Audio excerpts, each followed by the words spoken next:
سارے کنٹریز کے پیس ایکٹیوسٹس آئے تھے، تو ان کے لیے میں نے پھر ایگزیبیشن کیا سونبرگ میں، تو کافی وہ محسوس ہوئے اور اپریشیٹ ہوئے. افغانستان کے تھے، بنگلہ دیش کے، سری لنکا کے تھے نمائندے، تو سب لوگوں نے دیکھا اور کافی وہ انہوں نے اپریشیٹ کیا اور محسوس ہوئے وہ. تو اب جب ہم اتنی تعریف ہو ہی رہی ہے اتنے آپ کے آرٹ کی، اور اتنے بڑے بڑے جگہوں پر آپ کے آرٹ کو سراہا گیا ہے، ہمارے پاس کچھ پکچرز اور کچھ ویڈیو ہے، آئیے ان پہ نظر ڈالتے ہیں اور دیکھتے ہیں کہ کیا پوٹینشیل ہے ان میں. کیا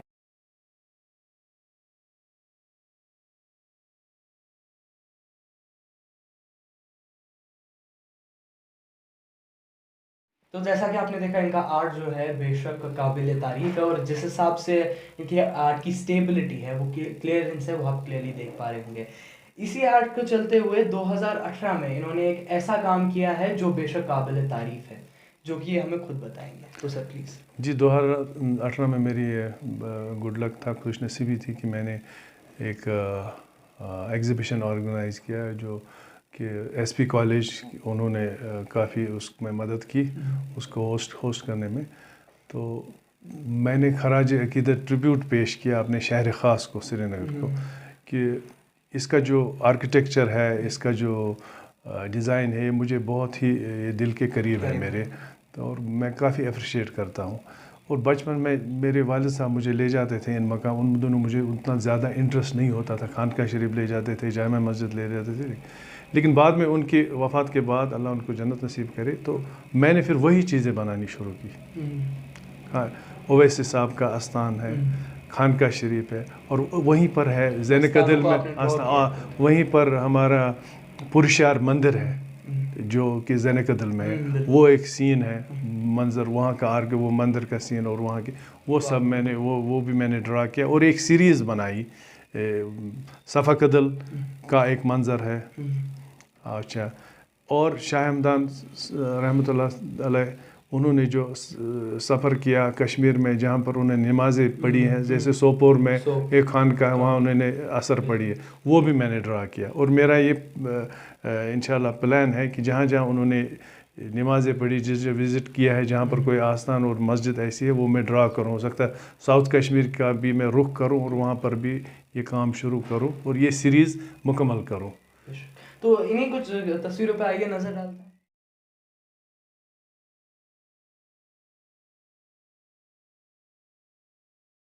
تو جیسا کہ آپ نے ان پکچرز میں دیکھا، یہ جو استان ہے یا پھر خانقاہ جو ہے، ان سب کی پکچر انہوں نے خود مندر ہو، استان ہو یا پھر گرودوارا ہو، کوئی بھی ایسی اسپریچول جگہ ہو، ان سب کی پکچرز انہوں نے جو ہے ڈرا کی ہیں خود.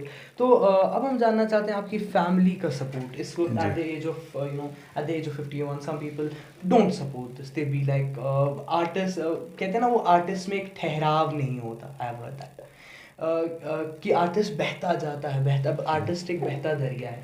تو اسی حساب سے آج کل کے لوگ تو یہ باتیں سمجھتے نہیں ہیں. تو آپ کے حساب سے آپ کا کیا کہنا رہے گا؟ کیسا رہا فیملی کا ریئیکشن؟ پرٹیکولرلی آپ کی وائف ہیں، جب آپ کی میرج ہوئی اس کے بعد ان کا ریئیکشن کیا رہا ہے؟ جی بہت اچھا سوال آپ نے پوچھا شیمن صاحب. اس سلسلے میں کافی خوش قسمت تھا کہ شادی کے بعد جب میں نے اپنی مسز کو یہ اپنے شوق کے بارے میں کچھ چیزیں دکھائیں تو شی واز ویری ایکسائٹیڈ. اس نے کہا یہ تو اچھی بات ہے، آپ نے تو اچھا یہ ہے ٹیلنٹ ہے. تو اب اس بعد شادی کے بعد امیجیٹلی میں ڈرائنگ شروع کرو اور ٹائم وہ شی انکریجڈ می کہ آپ یہ کنٹینیو کرو، یہ کام کرو کنٹینیو. تو اس نے بڑا سپورٹ کیا. Then she used to be my critic also. جب میں کوئی چیز بناؤں اس میں یہ چیز غلط ہے، وہ چیز پہلا کرٹک وہی ہے. اور گھر میں بھی کافی سپورٹ ہے، یعنی کہ میرے بھائی بہن، میری مدر. تو اب میں بتاؤں کہ جس دن یہ آیا فلڈس آئے سری نگر میں، تو ہمارے بیمنا گھر میں بھی فلڈس آئے، تو کافی چیزیں وہیں تھی. تو میری جو پینٹنگ اوپر لگی تو میری مدر نے وہ بچائی پہلے، سب سے پہلے وہ تھی، تو ان کو بچایا. باقی سامان تو جو گیا تو وہ گیا. یہ بھی ایک تھا. یعنی اس سے آپ کو اندازہ ہوگا کہ اس سے فیملی کا جو سپورٹ ہے بہت ہی وہ اپریشیٹ کرتے ہیں اس کام کے. تو جیسا کہ آپ کو پتا ہے لاک ڈاؤن جو ہے اوبویسلی ہر کسی کے لیے برا ہی رہا ہے، لیکن جیسا کہ آپ نے مجھے کچھ ٹائم پہلے کہا کہ آپ کے لیے لاک ڈاؤن جو ہے ان اے وے پروڈکٹیو رہا ہے. میرے حساب سے کچھ آرٹسٹ کے لیے جو ہے ان کا کام گیا، لیکن کچھ آرٹسٹ کو کام کرنے کا موقع ملا، وقت ملا. تو آپ کے لیے کیسا رہا یہ لاک ڈاؤن؟ جی جیسا کہ آپ کو پتہ ہے کہ اب لاک ڈاؤن پوری دنیا کے لیے ایک بہت ہی بڑا یہ ٹیسٹنگ ٹائم ہے ہمارے لیے، انسان پورے گلوب جو ہماری دنیا ہے اس کے لیے، اور کشمیر میں بھی تو کافی ڈپریسڈ رہے لوگ. تو میں نے یہ تو سارا جو کووڈ ہے یہ سائیکولوجیکلی لوگ بڑے پریشان ہو گئے، تو اس چیز سے لوگ بیمار بھی زیادہ ہوتے گئے، کووڈ نے بھی اس پر اثر کیا. تو یہ سارا کھیل تھا یہ اعصاب کا، وہ نروز اسٹرانگ رکھنے کا. تو ان دنوں میں نے اپنے آپ کو مصروف رکھا پینٹنگز میں اور زیادہ کام کیا. کووڈ میں پھر میں بہت سی پینٹنگز بنائی، اور وہ صرف یہ مسئلہ ہوتا تھا کہ آرٹ سپلائز اگر ختم ہو جائے، لیکن میں خوش قسمت تھا میرے پاس ایک اچھی خاصی سپلائی تھی آرٹ سپلائز کی، تو اس میں مصروف رہا اور کافی کام کیا. اس میں امیجنیٹیولی بھی آدمی زیادہ اپنے آپ کو یہ کرتا ہے کیونکہ باہر نہیں نکل سکتا تھا، تو آدمی گھر میں بیٹھ کر ہی امیجن کر کے کوئی سین بل دے کے آپ وداؤٹ ڈسٹربنس میں نے کام کیا اور پینٹنگیں بنائی جو کہ آپ دکھا سکتے ہیں ناظرین کو بھی جو میرے پاس ہیں. تو بخیر من تو کر رہا ہے آپ کے ساتھ اور باتیں کرتے جائیں، لیکن وقت کا تقاضا جو ہے بہت کم ہے، سوشل میڈیا کا یہ دستور ہے. تو ایٹ دا اینڈ میں آپ سے ایک چھوٹی سی میسیج لینا چاہوں گا آج کے آرٹسٹ کے لیے.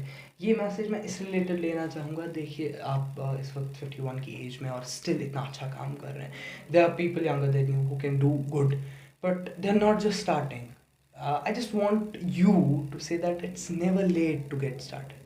جب آپ 51 کی ایج میں ابھی بھی اپنے آرٹ کو زندہ رکھ سکتے ہیں، جو ینگسٹرز ہیں وائی ناٹ دیم.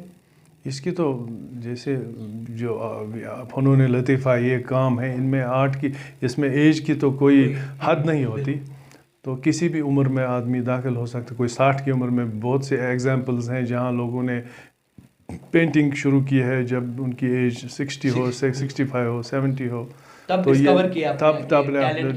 یہ بات یہ ہے کہ اپنے آپ کو ڈسکور کرنا ہوتا ہے. بہت سے لوگ جن کی کوئی خواہش ہوتی ہے، کوئی ٹیلنٹ ہوتا ہے، اس کو باہر نہیں لے پاتے ہیں، تو ان کو انکریج کرنا بہت سی وجوہات کی وجہ سے، تو کسی بھی وقت یہ آدمی کر سکتا. اب اس میں یہ ہے کہ جو پینٹنگ کا شعبہ ہے اس میں یہ ایک پروسیس ہے، اس کو پہلے سیکھنا پڑتا ہے، اسکل اس کی. خواہ آپ امیجنیٹیولی کتنے ہی آگے ہو، آپ امیجن کر سکتے ہو، کریٹیوٹی آپ کی کتنی ہی ہو، لیکن اس کریٹیوٹی کو کینوس پر لانے کے لیے آپ کو بہت محنت کرنی پڑتی ہے اور اس کو پروسیس سیکھنا پڑتا ہے. یہ ایک بنیادی چیز ہے. اس میں یہ نہیں کہ آپ رش ہو کے ڈرا کرنا شروع کیے. چلیے بہت بہت شکریہ اپنا ٹائم دینے کے لیے. بہت شکریہ صاحب، بہت خوشی ہوئی آپ اسٹوڈیو میں تشریف لائیں، اور مجھے امید ہے آگے بھی آپ سے ملاقات ہوتی رہے گی اور اسی طریقے سے آپ انٹرویو دیتے رہیں گے. اللہ تعالیٰ آپ کو کامیابی کا مقام پہ دیکھے. چلیے جی، آپ دیکھ رہے ہیں کشمیر کراؤن، میں ہوں شائمن وانی. کسی اور دن سیم ٹائم سیم شو، لیکن آرٹسٹ کوئی نیا ہوگا، آرٹ کچھ نیا ہوگا. اس شو کے بارے میں کوئی بھی کوئریز ہے یا پھر کچھ خاص جاننا چاہتے ہیں، میرے کو پرسنلی جاننا چاہتے ہیں، میرا انسٹاگرام جو ہے RJ_Shaiman_Vani ہے. افتخار صاحب کو بھی اپنے ان کے انسٹاگرام پہ فالو کر دے، ادھر آپ ان کا آرٹ بہت ہی کلوزلی دیکھ سکتے ہیں. افتخار وانی کے نام سے ان کا انسٹاگرام ہے، یہ آپ کو انسٹاگرام پہ بھی ملیں گے. کشمیر کراؤن کو اگر اب تک سبسکرائب نہ کیا ہے تو جلد از جلد کریں، فالو کریں اور اس ویڈیو کو لائک کرنا نہ بھولیں. بہت بہت شکریہ دیکھنے کے لیے. میں ہوں شائمن وانی، ناؤ سائننگ آف. اللہ حافظ. بارامولہ میں پہلی بار بامبے ڈائنگ، ایک مکمل بیڈنگ سٹور جہاں بامبے ڈائنگ کے ساتھ ساتھ ڈی ڈیکور، پورٹیکو انڈیا، سیپروس اور آبسیشن کے علاوہ یہاں پر comforters, kids bed sheets, towels, Rajasthani ڈوہارز، یوگا میٹس، باتھ میٹس اور سرویکل پلوز بھی دستیاب ہیں. شادی بیاہ کے مقدس بندھن میں بندھنے والے اپنے حسین خوابوں کی تکمیل کے لیے ہمارے پاس تشریف لے آئیے. یہاں آپ کو شادی بیاہ کے دلکش برانڈڈ آئٹمز کے علاوہ ایک سے بڑھ کر ایک آرام دہ slippers, soap dispensers, laundry bags, knit craft coasters, hand bags اور ٹیبل میٹس بھی مناسب قیمتوں پر دستیاب رہیں گے. اب آپ کو برانڈڈ آئٹم خریدنے کے لیے دور جانے کی کوئی ضرورت نہیں. ایک بار ہمیں ضرور خدمت کا موقع دیں. یاد رکھیں اور تشریف لے آئے بامبے ڈائنگ، نزدیک سیمنٹ برج، اپوزٹ ہنڈوارہ سومو سٹینڈ، مین چوک، بارامولہ. رابطے کے لیے ڈائل کریں 9906 588 733 959652 3008.